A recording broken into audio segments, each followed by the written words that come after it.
성접대와 소속사 가수 마약 투약 수사 무마 의혹을 받고 있는 양현석 전 YG 엔터테인먼트 대표 프로듀서가 어제 경찰에서 조사를 받았습니다. 참고인 신분으로 출석해서 9시간 동안 조사를 받고 나갈 때도 첩보 작전을 방불케 하며 취재진을 따돌렸는데요. 자신을 둘러싼 의혹에 대해 어떤 진술을 했을까요? 김다미 기자, 네. 양 전 대표가 새벽 1시가 넘어서야 귀가를 했습니다. 네. 상당히 장시간 조사가 이루어졌는데 경찰이 그만큼 확인할 내용이 많다는 뜻이겠죠? 네, 지금 성접대 의혹을 받고 있는 양현석 전 대표는 9시간 가까이 경찰 조사를 받다가 자정이 지나 경찰에서 나왔는데요. 경찰은 양 전 대표가 과거 투자자들과 함께한 식사 자리에서 성매매가 있었는지 집중적으로 조사했습니다.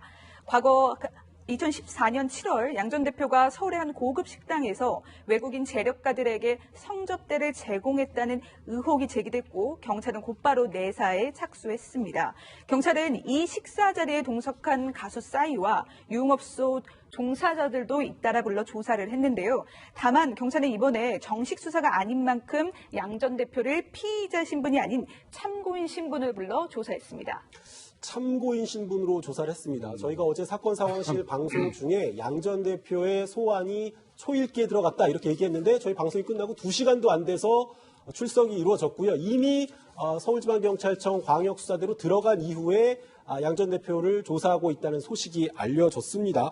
포토라인에 서는 모습은 볼 수가 없었어요. 예, 이거는 이제 현재까지 조금 전에 말씀하신 것처럼 양 전 대표 같은 경우는 피의자 신분이 아니고요. 참고인 신분입니다. 네.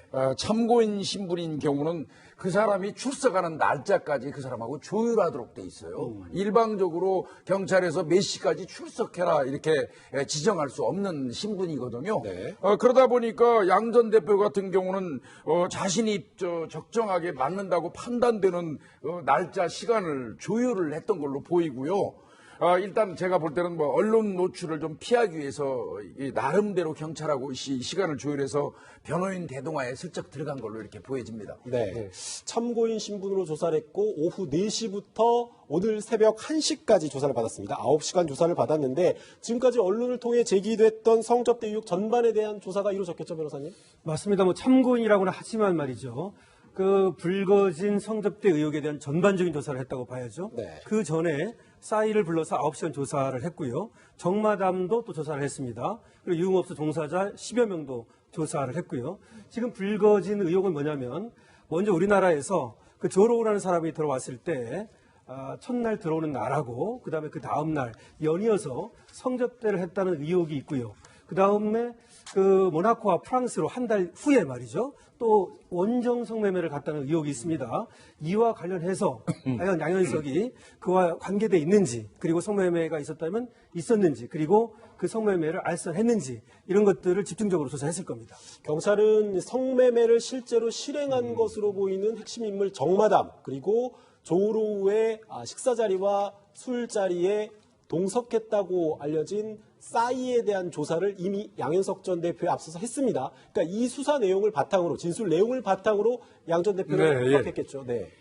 조금 전에 제가 참고인 조사라고 말씀을 드렸잖아요. 네. 조금 전에 이제 변호사님 말씀하신 내용에 의거하면 사실은 명분만 참고인 조서죠. 실제로는 거의 피의자 조서에 준하게 조사가 진행됐을 걸로 보여요. 일단 경찰의 입장에서는 먼저 확보한 게 싸이의 진술을 먼저 확보했고요. 그 다음에 이제 정마담의 진술도 받았죠. 네. 그 다음에 이제 성매매를 한 걸로 추정되는 여성들 10여 명도 수시로 불러다가 미리 조사를 받아뒀거든요.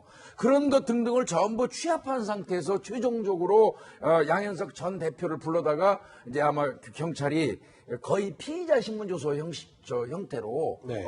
거의 추궁 수준의 조서를 받았을 걸로 보입니다. 자격은 참고인 자격이지만 내용은 실질적인 내용은 거의 피의자에 준하는 것일 거다 이렇게 분석을 해주셨습니다. 성접대 의혹이 이제 양 전 대표가 받고 있는 가장 큰 의혹 중에 하나인데 성접대가 이루어졌다면 뭉치돈이 오갔을 수도 있으니까 계좌 내역이라든지 아니면 자금 거래 내역 같은 것도 살펴봐야 되는 거 아니겠어요? 네, 경찰은 이 정마담이 이 사건의 핵심 인물이라고 보고 있습니다. 경찰은 양현석 전 대표가 양 대표에게 이 동의를 받아서 계좌 내역도 지금 들여다볼 계획인데요. 정마담과 그 둘 사이에 돈이 오갔는지를 보겠다는 게 경찰의 수사 계획입니다. 지금 경찰은 이렇게 주변인들에 대한 충분한 조사를 이어가고 있고 거의 사실상 이제 양 전 대표의 수사까지 이어갔기 때문에 사실 여부를 확인하는 단계라고 보여질 수 있습니다. 네, 뭐 양현석 전 대표의 동의를 받아서 계좌 거래 기록도 살펴본다고 하고요.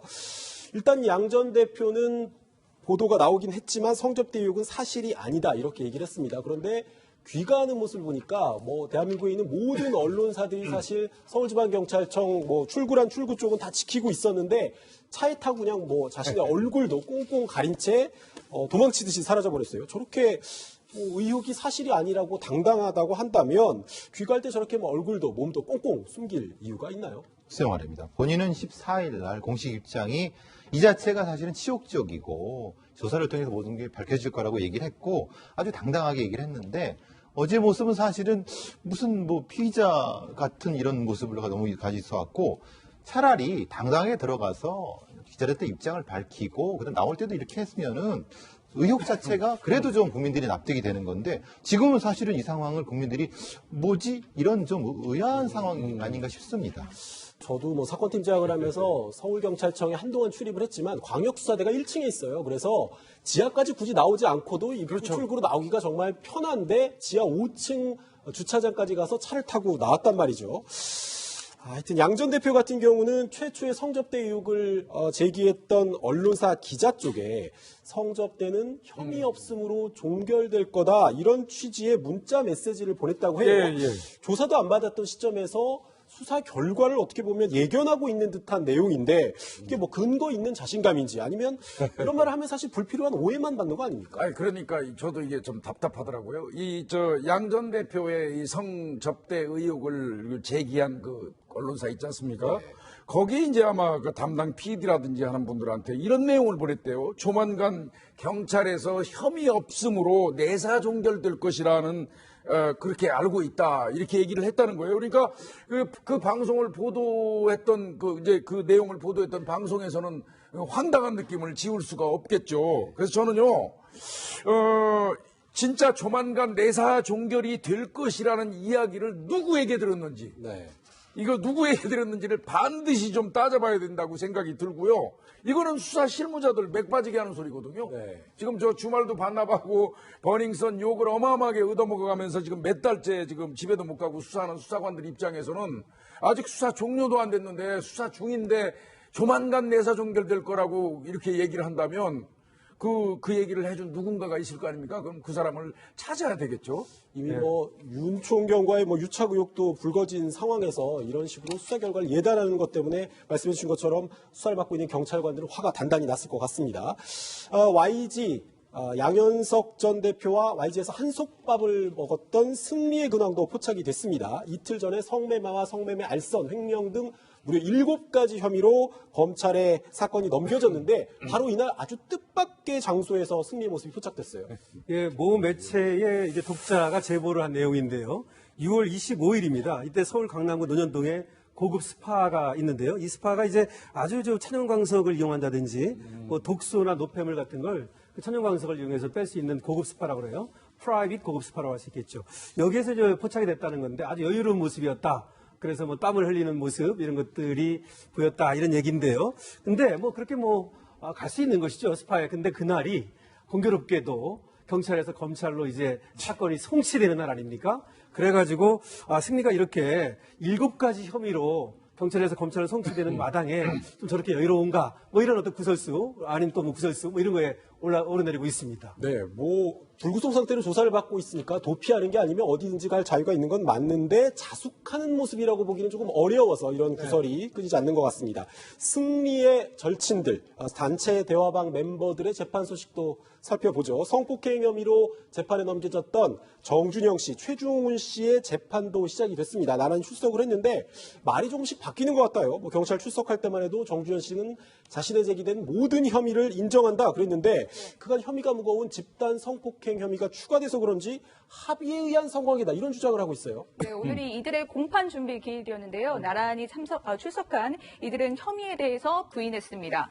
2016년 대구양 호텔에서 30대 여성을 집단 성폭행한 혐의로 재판에 넘겨졌는데 이날 정준영은 피해자와 성관계한 사실은 인정한다면서도 합의한 성관계였다. 합의한 성관계다. 예, 네. 공소 사실을 전면 부인한 겁니다. 최종훈 역시 성관계는 없었다고 부인한 상황입니다. 네, 재판 결과를 지켜봐야 되겠고요. 오늘 새벽까지 이어진 양현석 전 대표의 경찰 조사 소식 그리고 검찰 조사를 앞둔 승리의 동향과 이른바 정준영 단체 대화방 멤버들의 재판 소식까지 살펴봤고요. 저희는 다음 사건으로 넘어갑니다.